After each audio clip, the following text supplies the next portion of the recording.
Certains ne connaissent pas Dieu. C'est-à-dire il y a quelques-uns, quelques personnes avec qui tu t'attends ne connaissent pas Dieu. Certains milieux ne permettent pas à Dieu d'agir. Revenez à vous-même et faites toutes ces études. C'est très important. Dernier passage, et puis nous allons nous asseoir.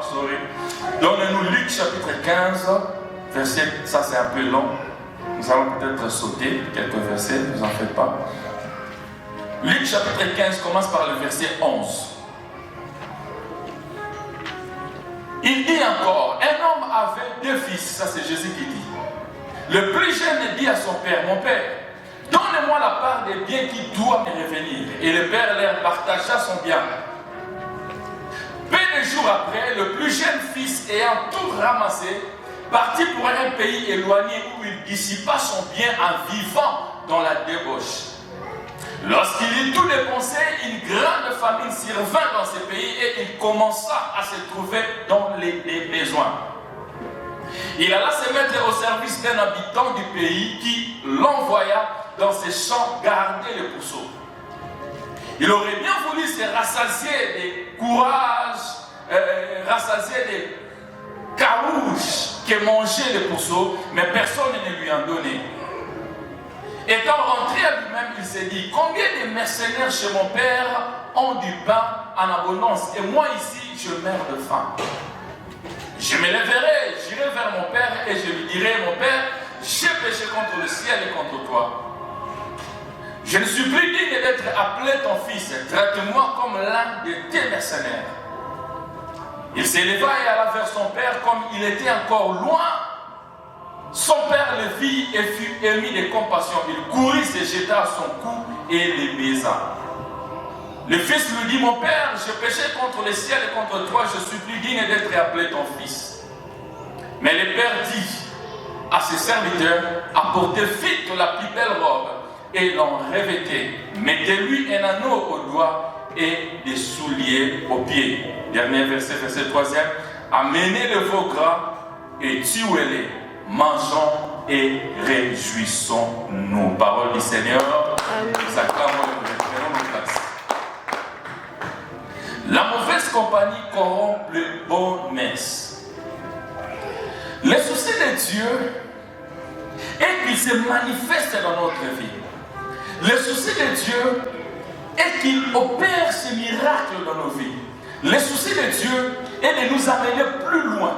Quand Dieu a dit à Abraham, sors de ton pays, Dieu avait un projet, un programme avec ou pour Abraham. Dieu ne nous appelle pas pour se débrouiller avec nous. Il sait exactement et réellement où il nous amène. Il conçoit son plan déjà d'avance avant de se révéler dans nos vies. Alors c'est l'homme lui-même qui crée ou qui complique les choses. Dieu n'est pas compliqué, Dieu est très simple dans ce qu'il fait. C'est ça son souci.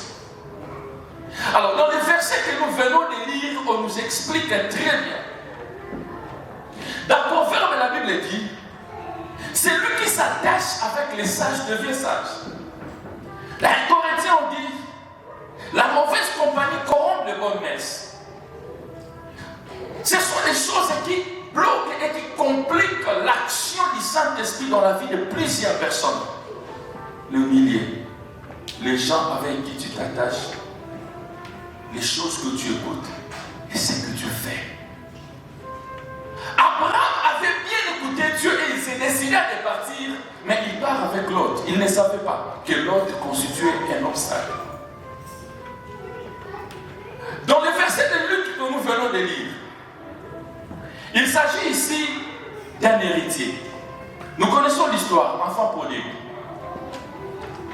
Son père avait l'argent. Et la Bible nous présente 2 fils. Lui, l'enfant prodigue, et son grand frère, son frère. Ils étaient bien dans leur maison. Et un jour, il se lève lui-même pour aller vers son père, lui dire, papa, donne-moi mon héritage, je vais partir. Alors quand j'ai médité ce verset, je me suis posé 1001 question de savoir qui lui avait donné cette idée-là d'aller demander sa richesse auprès de son père. Parce que la Bible dit en continuant, lorsqu'il a pris cet argent, il est parti se réjouir avec ses amis quelque part. Donc nous pouvons comprendre déjà que cette idée n'était pas venue de lui. Il y avait des amis peut-être qui lui disaient, écoute, ton père a de l'argent, va prendre et puis tu peux partir. Et il va vers son père pour demander. Et son père lui donne. Et il part. Mais qu'est-ce qui s'est passé après? Lorsqu'il est parti, il a tout vidé, tout est fini, tout est parti. Il est resté pas vide. Où étaient passés tous ses amis qui lui avaient donné l'idée ou la pensée d'aller demander sa richesse auprès de son père? Nous vivons dans un monde où il y a plein de réalités. Suivez-moi très. Tout ce que nous voyons, ce n'est pas tout ce qu'il y a. Tout ce que toi tu connais, ce n'est pas tout ce qu'il y a. Il y a beaucoup de choses, beaucoup de réalités dans ce monde. Seuls les chrétiens ou les personnes qui ne sont pas averties tombent dans les pièges de l'ennemi. Dieu a un plan pour toi, Dieu a un plan pour nous et Dieu sait où il nous amène. Mais retiens que le diable aussi a un plan pour toi. Le diable aussi cherche par tous les moyens à atteindre ses objectifs dans ta vie et dans ta famille. De la même manière que Dieu a des bons projets, de l'autre côté, le diable en a de mauvais. Nous ne pouvons pas croire que le diable est fort. Je vais reprendre ma phrase. Nous donnons la force au diable si nous refusons de prendre conscience des réalités spirituelles. Je l'ai dit ici, je continuerai à le dire. Que ton ignorance des réalités spirituelles ne t'épargne pas de combat spirituel. Ce n'est pas parce que je ne connais pas que le diable aura pitié de toi. Il s'en fout. Tu connais, d'ailleurs, lui, il aime fonctionner avec ceux qui sont ignorants. Abraham marchait avec Lot. Physiquement, humainement parlant, Lot n'était pas un danger pour Abraham. Lot ne représentait pas un danger à un moment pour Abraham. Mais ce qu'Abraham ne savait pas, c'est que la présence de Lot sur le plan spirituel empêchait l'action de Dieu dans sa vie. Il y a des gens comme ça, tu t'attaches avec des personnes qui sont là pour t'empêcher d'arriver là où Dieu veut t'amener par leurs paroles, par leur façon de parler. Ils te conseillent généralement à faire des choses qui ne sont pas bonnes. Ils t'encouragent à faire des choses qui ne glorifient pas Dieu. Ils sont là pour t'encourager dans les choses qui peuvent te détruire demain. Et c'était le cas de l'enfant prodigue. Lui qui était dans une maison bénie, il se retrouve dans la rue. Pourquoi? Parce qu'il avait écouté les conseils qu'on lui disait, écoutez, tu as grandi, tu peux prendre ta richesse et partir. Or, nous avons, où nous sommes dans la maison, plus que la maison du Père de l'enfant prodigue, la maison de Dieu. Et dans la présence de Dieu, nous avons tout. La Bible dit, nous avons tout pleinement en lui. Dieu a tout mis à notre disposition. Mais lorsque nous écoutons certaines voix qui nous découragent de faire la volonté de Dieu, nous ne savons pas que nous ouvrons nous-mêmes le porte pour permettre au diable d'agir. Voilà pourquoi je t'exhorte, mon frère, ma soeur, Seigneur, d'être toujours connecté à écouter la voix du Saint-Esprit avant de faire toutes choses. Si tu n'es pas rassuré, si tu n'es pas sûr, consulte même un homme de Dieu, priez ensemble pour qu'une directive soit donnée avant de lever une option ou avant de faire quelque chose. Le monde est tellement pollué et le diable agit. Le monde est tellement pollué et le diable opère. Le monde est tellement pollué et le diable cherche à détruire les vies, à ramener, à gagner aussi ses âmes, à lui emmener dans la paix. C'est comme ça. Mais lorsqu'il se présente, il ne se présente pas comme un danger, il se présente comme un ami.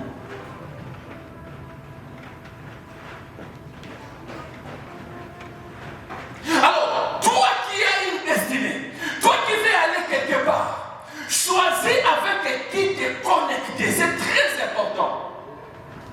On ne se connecte pas avec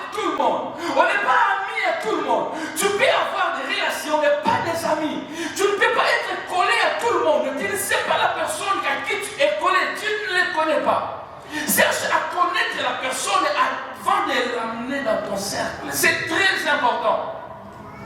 Nous devons naître même dans une même famille, mais chacun a sa destinée. Chacun a son chemin que Dieu a tracé. Alors si tu ne comprends pas ça, tu risques de faire les cercles vicieux dans ta vie. Pourquoi? Parce qu'il y a un méchant qui ne veut pas que tu réussisses. Moi, quand j'étais à l'humanité, j'étais fort en mathématiques. Je le regrette jusqu'aujourd'hui. Comme on disait chez nous, première, secondaire, je ne sais pas si on appelle ça 6e, 7e, quelque chose de ce genre. J'étais très fort en mathématiques. J'étais toujours le premier en mathématiques. Et je me disais à l'université, moi je veux faire, comment on appelle ça? Ça m'a fouillé là. Le truc de physique là. Maths, physique à l'humanité, et puis à l'université, je veux le polytechnique. Voilà. Je me disais, mais il y a quelqu'un qui m'a fait décourager. N'ose pas. Et quand il a sorti cette phrase, c'est fini, la peur est entrée dans mon esprit. Je vais faire l'économie. Directement, ça change. Pourquoi? Parce qu'il y a quelqu'un qui avait dit une parole. La parole que tu écoutes, la Bible dit la foi vient de ce qu'on entend. La parole que tu écoutes peut apporter de bonnes choses ou de mauvaises choses dans ton esprit. Alors si tu es entouré de mauvaises personnes, tu continueras à attendre des mauvaises paroles qui continueront à détruire ta vie et détruire ton intérieur. Et tu vas perdre ce qu'on appelle l'estime de soi, la confiance de soi, et tu vas toi-même te mettre derrière les autres avant qu'on te place là-bas. Pourquoi? Parce qu'il y a eu des paroles qui sont sorties pour te détruire. La vie que nous menons, la vie là que nous sommes en train de vivre, c'est un combat. Et on ne gagne pas le combat si on n'a pas une équipe forte de renseignement. L'armée la plus forte au monde a un service de renseignement fort. Or, notre service de renseignement, c'est le Saint-Esprit. Rassure-toi que tout ce que tu fais, tu le fais avec Dieu. Ne sois pas trop collé, ne te donne pas corps et âme aux gens. Je ne te dis pas que tu méfies les gens, non. Sache la comprendre. Vous savez, un jour on priait, on a prié pour une soeur, on a prié en Afrique, on a prié sérieusement. Comme c'est en ligne, je ne sais pas donner beaucoup de détails, on a prié, et c'était terrible. Elle était très jolie, une très jolie femme. Mais le mariage, c'est tout un problème. Elle faisait toujours des enfants, ça s'est marié. C'était préoccupant, c'était une situation qui préoccupait toute la famille. Et en priant, on s'est rendu compte que le combat n'était pas extérieur, le combat était intérieur. C'est le combat de la famille. Comme je l'ai dit, nous sommes en ligne, je ne sais pas donner beaucoup de détails. Mais le combat était intérieur, dans la maison même, dans la même maison, sous leur toit familial, le combat était là. Abraham a pris l'autre parce que l'autre était son neveu. C'était le fils de son frère. Mais il ne savait pas que sur le plan spirituel, l'autre pouvait bloquer quelque chose. Peut-être l'autre lui-même aussi était inconscient. Il ne savait pas qu'il bloquait. Parce qu'il y a des gens comme ça. Quand il n'a pas une profonde relation avec Dieu, il peut être un canal par lequel les démons peuvent passer pour te toucher. Quand tu sais que tu as une grandeur, tu as une destinée, rassure-toi que tu es entouré de gens qui craignent Dieu. Rassure-toi. Les diables combattent la destinée des hommes comme tu n'as pas l'idée. Les diables combattent le devenir de l'homme comme tu n'as pas l'idée. Le diable n'a pas peur de ton présent parce que tu es déjà ce que tu es aujourd'hui. Ton présent, il n'a plus peur de ça parce que tu es déjà là. Tu es déjà, ton présent c'est ça. Mais lui, il a plus peur de ton avenir.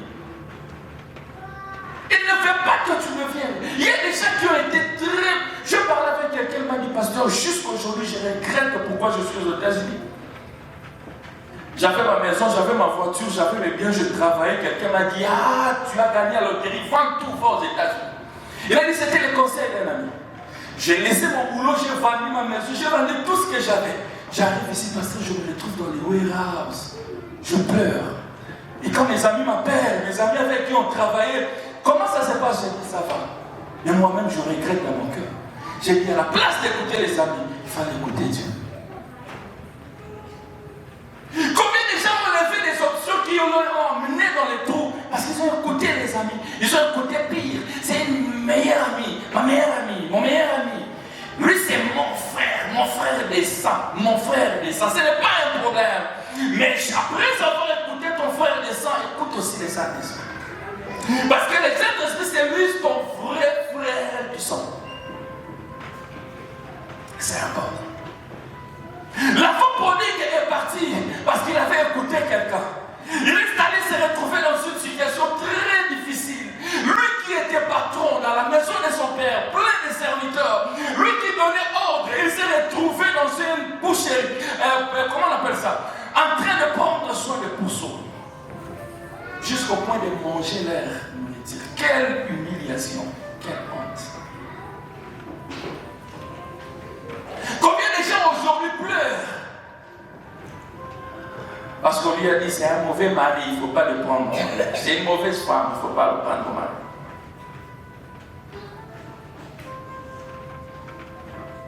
Un jour à l'église, un frère est venu. Il m'a dit, pasteur, je vais, bon pas un frère, dans l'église, dans les quartiers où il y avait église, tous ces garçons-là nous respectaient, nous aimaient beaucoup. Alors il est venu. Il m'a dit à l'époque, on n'était pas encore consacré pasteur. Ma fille aînée avait 1 année et demie, 2 ans. Nous avons une façon d'éduquer les enfants. Mais lorsque cette personne est venue avec son enfant aussi à la maison, ils sont partis, on a remarqué que l'enfant commençait à copier les comportements de cet enfant qui était fait. Et on s'est rendu compte que ça c'est très dangereux. C'est-à-dire, ce que tu vois, le milieu que tu fréquentes, peuvent influencer ta vie, en mal ou en bien.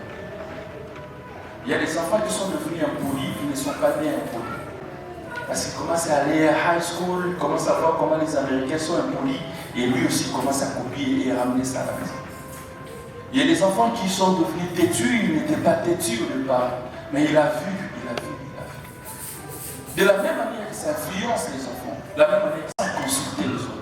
C'est-à-dire lui-même a compris que la vie ici n'est pas bonne. Je dois rentrer auprès de mon père. Pendant ce temps, il n'a plus consulté. Il y a des décisions qui changent nos vies. Tu n'as pas besoin de prendre cette décision avec les autres. Et tu n'as pas besoin de dire ça aussi aux autres. Il y a des décisions, tu sais que si je prends ça, je prends la décision de servir Dieu, prends ça seul. J'avais un milieu des amis, quand j'ai pris la décision, Dieu m'a parlé que je devais partir, j'ai fui. Directement, il ne me voyait plus. Parce que l'homme qui m'a cadré m'a dit, ne dis pas à tes amis, ils vont t'empêcher d'avancer avec Dieu. Tu as un plan avec toi. Fuis, disparais. Je fuis le milieu. Il commence à me chercher, je n'étais plus là. Lorsque tu comprends que ta vie dépend de Dieu, lorsque tu comprends que c'est Dieu qui doit te bénir, lorsque tu comprends que ta grandeur dépend de Dieu, attache-toi à Dieu sans demander la vie de qui que ce soit. Sépare-toi de tout ce qui est mauvais sans donner le revoir. Ces garçons, lorsqu'ils s'est retrouvés dans cette situation, en fait, quand le diable te pousse de s'attacher aux choses mauvaises, c'est parce que son souci c'est de te détruire, de rendre ta vie malheureuse, de te rendre malheureux demain. C'est ça. Tu as suivi un conseil, mais après demain tu pleures. Mais quand cet homme a compris, il a dit, je dois retourner auprès de mon père, sans demander le conseil de qui que ce soit. Qu'est-ce qui t'arrête de te donner? Qu'est-ce qui t'empêche, vais-je dire, de te donner complètement et totalement au Seigneur? Les amis, les cadeaux, le milieu, c'est quoi le problème? L'orgueil, l'arrogance, c'est quoi? C'est quoi la chose qui t'empêche? L'impudicité, l'adultère, c'est quoi cette chose? Tu dois te séparer de ça. Plus tu resteras attaché à ça, plus tu vas empêcher Dieu d'agir dans ta vie. Pour Abraham, c'était Lot. L'enfant prodigue, c'était peut-être le groupe de ses amis qui l'ont fait sortir de la maison de son père. Il s'est retrouvé dans une situation très difficile parce qu'il avait écouté. Quelles sont les choses qui compliquent ta vie? Et si tu es conscient que c'est mauvais, pourquoi tu t'attaches à ça? Pourquoi? Si c'est de l'orgueil, pourquoi tu t'accroches à l'orgueil? Vous savez, l'orgueil, c'est parmi les péchés que Dieu aime, que Dieu n'aime pas supporter. La Bible dit, Dieu résiste. Dieu résiste. Il résiste aux orgueils. Un orgueilleux, c'est celui qui peut dire que je peux faire ma vie seul sans Dieu. Que je peux ou ne pas prier, je serai fort. L'orgueil, ce n'est pas seulement bouder les autres dehors. Tu peux aussi bouder Dieu, tu ne pries pas. J'ai fait ma vie seul. Celui qui ne prie pas, lance un message au Seigneur comme pour dire, même si je ne prie pas, je peux réussir. Parce que la prière nous rapproche de Dieu. La prière fait que Dieu puisse nous visiter. Celui qui prie, c'est celui qui se sent faible, incapable d'avancer. Avant de réussir, c'est toi Dieu. Je m'agenouille devant ton trône. Mais quand toi tu refuses de prier, ce n'est pas un signe d'orgueil devant Dieu. Dieu résiste aux orgueils. Qu'est-ce qui t'empêche d'agir? Qu'est-ce qui t'empêche? Ou qu'est-ce qui empêche Dieu de se manifester dans ta vie? Les amis, c'est comment leur comportement? C'est par toi. C'est par toi de toute personne qui ne te donne pas un bon conseil, de toute personne qui ne te soutient pas dans les choses de Dieu. Quand j'ai accepté le Seigneur comme mon Seigneur et Sauveur, quand j'ai pris la décision de marcher avec Dieu, j'ai changé de milieu, j'ai changé les amis. Et on avait un groupe d'amis, on faisait la compétition des prières et ça nous avait aidés. On faisait la compétition de la prière et de la parole. On partageait la parole, on partageait. On appelait ça toujours découvrir les lignes cachées entre les deux lignes de la Bible. La révélation, c'était notre exercice.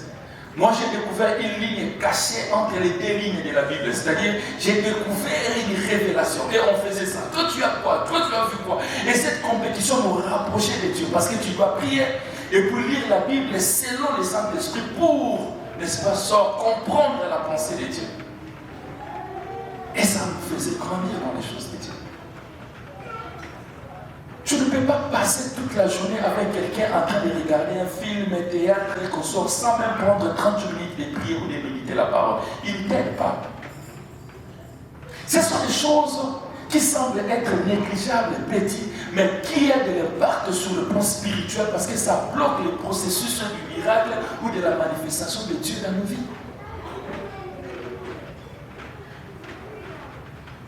La bénédiction ne vient pas parce que tu as dit Seigneur, bénis-moi. La bénédiction vient quand la bénédiction trouve que le terrain est préparé, la bénédiction atterrit elle-même.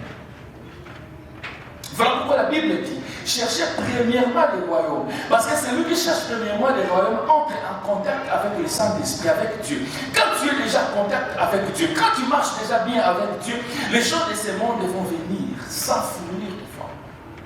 Oui, tu ne fourniras pas trop de foi. Ça viendra. La mauvaise compagnie corrompt le bon mœurs. Tu peux être bien, mais plus tu fréquentes le mauvais milieu, les mauvaises personnes, ils peuvent détruire ta vision et puis c'est fini. Ce n'est pas parce que c'est tout le monde qui dit non que c'est la réponse, c'est non. Tout le monde peut dire non, mais la réponse c'est oui. Ce n'est pas parce que tu es dans un milieu où la prière, et vous savez les réalités d'ici, les réalités des États-Unis, prier ce n'est pas facile, parce que ce n'est pas parce que tu te retrouves dans ce milieu ici que Dieu aussi comprend. Non, il n'y a pas de skills dans notre relation marche avec Dieu avant qu'il se manifeste dans notre vie.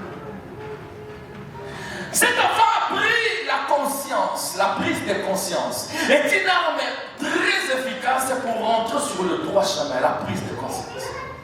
Il faut à tout moment faire ça. Tu marches avec Dieu, à un moment tu t'arrêtes. Tu te dis, je suis à quel niveau avec le Saint-Esprit? La vie chrétienne, nous le disons souvent, on ne les brandit pas, on ne dit pas aux gens que je suis chrétien. C'est la relation que tu as avec le Saint-Esprit. Tu le sauras au-dedans de toi, les gens les sauront aussi que tu es chrétien. Par ton comportement, par ta façon de faire les choses. Les gens vont comprendre que tu es différent, tu n'es pas comme tout le monde.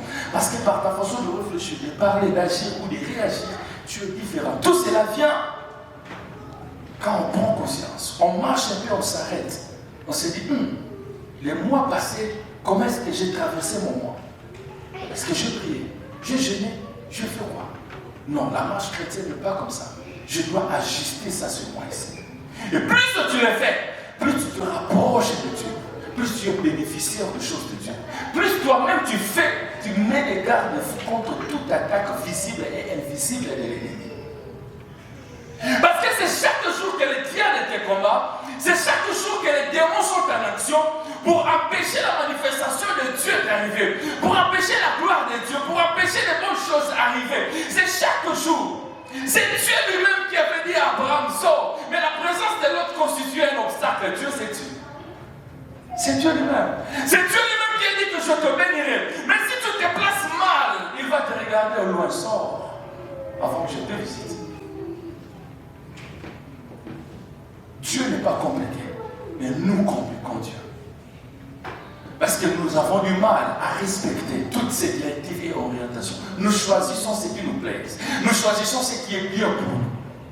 Mais les autres, nous le mettons de côté. Mais nous voulons quand même voir la main de Dieu. Ça complique les choses. Ésaïe était prophète, un grand prophète, parmi les prophètes majeurs de la Bible.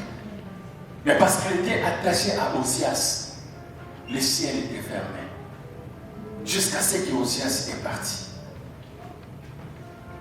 Alors cet enfant a fait la prise de conscience. Il s'est posé des questions. Qui suis-je? Je viens d'où et je vais où? C'est la question que tout chrétien doit se poser chaque jour, chaque matin. Je suis qui? Je suis où maintenant? Je suis à quel niveau avec Dieu?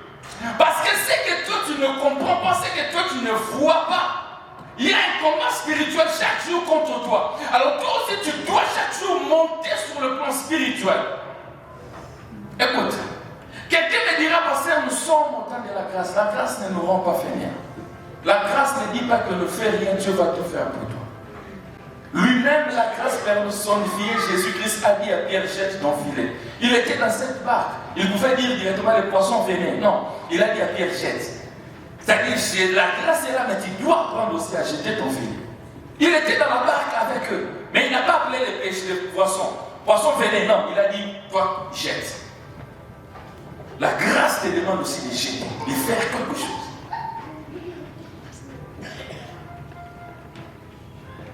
Pose-toi la question, je suis où avec Dieu? Pose-toi la question, je suis à quel niveau avec Dieu? Rassure-toi que tu es dans un bon endroit. Rassure-toi que tu fais ce que Dieu te demande. C'est important, frère, c'est important. Parce que les jours, les temps avancent. Nous avançons. Tu grandis, les choses vont changer. Et je pars avec le temps de ta visitation. Lorsqu'il a pris conscience, il a compris que mes serviteurs commencent à se disputer avec les serviteurs de l'autre. Parce que c'était ça le problème. Abraham a compris, je dois me séparer avec lui. Quand tu remarques dans la vie qu'il y a des choses qui ne marchent pas, comprends que peut-être qu'il y a quelque chose qui ne marche pas. Ta relation avec Dieu, ta relation, peut-être votre relation à la maison, comprends que les ressentiments entrent dans la prière, cherche à régler ces problèmes vite pour permettre au Saint-Esprit d'agir. Parce que sans lui, nous ne pouvons rien. Si le Saint-Esprit arrête de se manifester dans ta vie, c'est fini, tu es foutu. C'est Dieu qui nous donne tout, même le souffle de vie, c'est Dieu. Et tu as besoin de cette relation-là, qu'elle soit permanente et efficace. Étant rentré en lui-même, il a réalisé que non, moi je suis différent. Avec tous ses amis, par mon alliance, je suis différent avec eux. Par mes origines, par mon appel, je suis différent d'eux. Par les promesses que j'ai de mon Père, je suis différent. Je ne suis pas comme eux. Je ne peux pas me comporter comme eux. Mais je vais dire à quelqu'un quelqu'un que tu n'es pas comme tout le monde. Toi, tu es une race élue, une sacerdoce royale. La grâce de Dieu est sur toi et tu n'es pas appelé à mener la vie comme tout le monde. Et à chaque fois que tu remarques qu'il y a une chose qui ne marche pas, rapproche-toi de Dieu. Rassure-toi que tu es en bonne relation avec Dieu et que tu es dans les temps. Dieu dans son temps. C'est important. C'est bien d'entendre tout à l'état dans les temps de Dieu que de croire attendre la bénédiction de Dieu alors que tu es en dehors de son temps. Amen. Tu crois que je suis dans le plan de Dieu comme Habakkuk. J'attends. Ça va. Il fait toutes choses bonnes dans son temps. Mais si tu crois que tu attends alors que Dieu t'a déjà déclassé à cause soit de mauvaises compagnies, c'est très dangereux. Tu attendras longtemps et tu ne verras pas la manifestation de Dieu dans ta vie. J'aimerais aujourd'hui réveiller la conscience de quelqu'un. J'aimerais aujourd'hui booster quelqu'un de rallumer encore sa relation et son intimité avec Dieu et de choisir les milliers de fréquentations et les amis à côté de toi. C'est très important. Et encore, protège tes pensées. Le diable passe par les pensées. Parce que tu vois, parce que tu regardes, ça influence tes pensées. Ça ouvre le portail. Toutes les belles paroles ne sont pas belles. Il y a des belles paroles empoisonnées qui tuent et qui détruisent. Alors si tu n'es pas prudent, tu tomberas dans les pièges de l'ennemi. Cet enfant a pris conscience et il est rentré auprès de son père. Et il est rentré auprès de son père et son père l'a reçu avec joie. Donne-moi les derniers versets et comment je vais atterrir. Donne-moi 2 Corinthiens chapitre 6.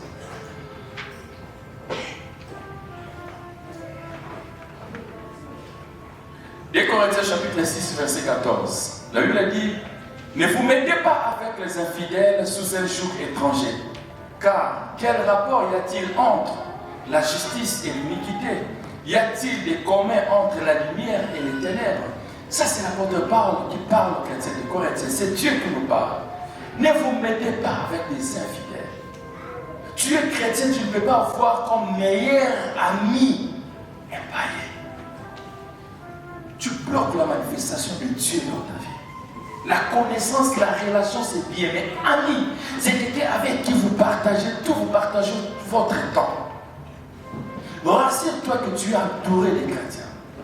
Notre pasteur, quand on grandissait dans les choses de Dieu, nous disait, quand tu n'as rien à faire à la maison, viens à l'église. Tu vas trouver les frères ici, mettez-vous avec les frères, causez avec les frères. Ne restez pas seul à la maison. C'était une façon de nous protéger. C'est très important. Apôtre Paul a remarqué qu'il y avait du trouble, un grand trouble. Il a dit non, ne vous mettez pas avec des infidèles. Aujourd'hui, les infidèles ne sont plus physiques. C'est aussi l'Internet. Il y a des gens qui passent tout leur temps à regarder les choses qui n'édifient pas. Mais ça peut te prendre 2 heures, 3 heures du temps en train de regarder TikTok. Ça te prend ton temps, ça te vole ton temps. Ces 3 heures-là, si tu l'investis dans la présence de Dieu, tu sais ce que tu vas récolter. Mais ça te passe comme ça. Mais par contre, ça détruit aussi ta pensée, tes pensées. Peut-être qu'il y a des images obscènes, des images qui ne sont pas bonnes, qui peuvent rester collées et puis déranger ta vie pour rien. Alors que tu pouvais passer ce temps-là peut-être dans la méditation. C'est vrai, il y a un temps de divertissement. Même Jésus allait aussi dans les fêtes des Cana, chanter. Jésus était dans une fête. Il y a un temps pour tout. Je ne disconviens pas. Mais quand on est chrétien, on contrôle. Même quand il y a un temps pour tout, quel genre de tout que moi je peux permettre dans ma vie. C'est important. Continue le verset 15. Il dit, quel accord y a-t-il entre Christ et Bélial? Bélial, c'est le fils du diable. Ou quelle part a le fidèle avec les fidèles? Toi, tu te dis chrétien. Pourquoi tu as des amis païens qui ne connaissent pas Dieu? Tu aimes les choses païennes. Tu connais les musiciens, tu connais tout ça, les choses païennes. C'est ce que toi, tu maîtrises bien. Tu expliques ça avec joie. Mais quand on te pose la question, c'est un verset de la Bible, tout est problème. Mais avec ça, tu crois vraiment que Dieu peut te visiter? Tu risques de vivre la grâce de tout le monde. le soleil va sortir, il y aura la pluie. Mais une grâce particulière sera difficile parce que tu n'as pas aussi une relation particulière avec Dieu. Continue dans le verset qui suit, verset 16e. Quel rapport y a-t-il entre les temples de Dieu et les idoles? Car nous sommes des temples de Dieu vivant, comme Dieu l'a dit. J'habiterai et je marcherai au milieu d'eux. Je serai leur Dieu et ils seront mon peuple. Ça, c'est Dieu qui le dit. Nos corps, ou bien ton corps, est le temple du Saint-Esprit, le temple de Dieu. Dieu a un plan avec toi. Ne fais pas entrer n'importe quoi. Ne t'associe pas à n'importe qui. C'était ça le souci de Dieu pour Abraham. Il a dit, Abraham, j'ai des grands projets pour toi, mais tu restes attaché à l'autre. Tu dois te séparer de lui pour voir la gloire. Dieu a un grand projet, Dieu a un bon projet pour quelqu'un. Mais sors de cette vie de l'impolitesse, de la tétitesse. Sors de cette vie de la masturbation, du mensonge, de l'orgueil, de l'arrogance. Sors de cette vie de l'hypocrisie. Sors. Ça ne te bénéficie pas, ni dans les siècles présents, ni dans les siècles à venir. Lorsque tu pleures, lorsque tu manques, tu as mal. Parce que Dieu nous a créés à son image selon sa ressemblance pour que nous dominions sur toutes choses sur la terre. Dieu ne veut pas te voir pleurer. Quand tu pleures, lui, il a mal. Mais il a encore plus mal parce que tu ne veux pas prendre conscience des choses qui te font pleurer. Pour se séparer avec lui. Ça fait encore Dieu très mal.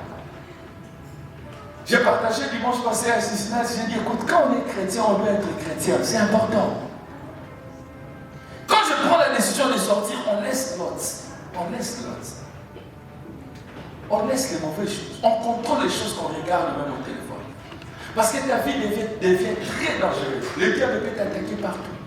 Parce que moi, je n'ai pas d'amis, je reste seul à la maison. Aujourd'hui, là même, quand tu restes seul à la maison, le diable peut entrer par les nets, par l'internet, par les réseaux sociaux. Alors, tu dois être prudent. Tu dois contrôler ce que tu fais. Tu dois contrôler. On a prié pour une sœur. Encore, nous sommes à Lille. On a prié pour une sœur. Quand on rentre dans leur maison, sa mère, paix à son âme, elle nous a dit, papa, dans tous mes enfants, l'enfant poli, qui ne sort pas, qui n'a pas d'amis, c'est sexy. Quand elle revient de l'école, elle est dans sa chambre fermée jusqu'au soir, elle sort, elle prend du thé, puis elle retourne étudier, puis dormir. Mais quand on prend le temps de parler, on a compris que c'était la plus mauvaise de tous les enfants. Parce que ce qu'elle faisait dans la chambre, maman croyait qu'elle étudiait, mais elle faisait autre chose.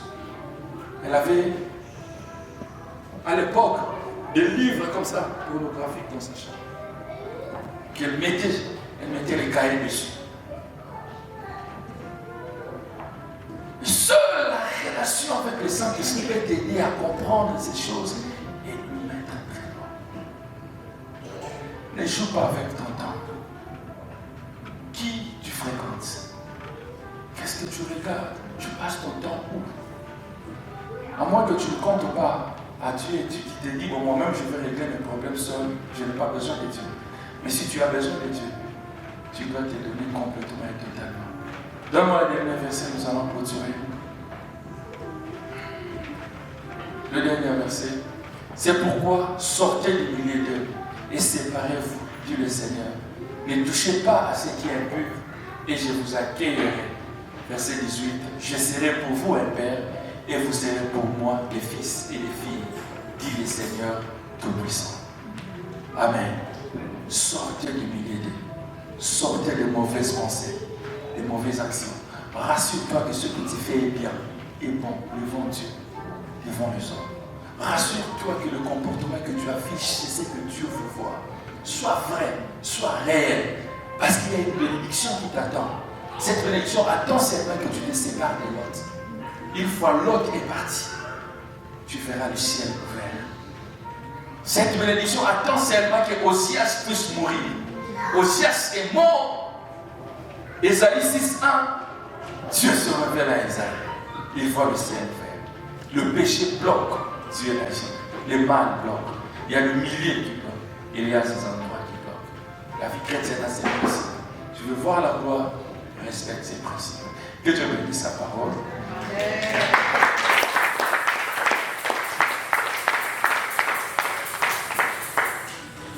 Depuis un certain moment, pendant que je priais, le Saint-Esprit m'a dit, à chaque fois que tu vas prier, à chaque fois que tu vas intervenir, il faut faire mention de la fin des temps.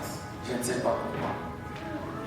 C'est que le Saint-Esprit m'a dit. Et ce que je te dis, ce n'est pas seulement pour la bénédiction des choses matérielles, mais beaucoup plus pour les choses à venir. Jésus-Christ revient bientôt. Rassure-toi que tu es dans la présence de Dieu. Ne suis pas seulement ton cœur, ne suis pas seulement les amis. Rassure-toi que tu as bonne relation avec Dieu.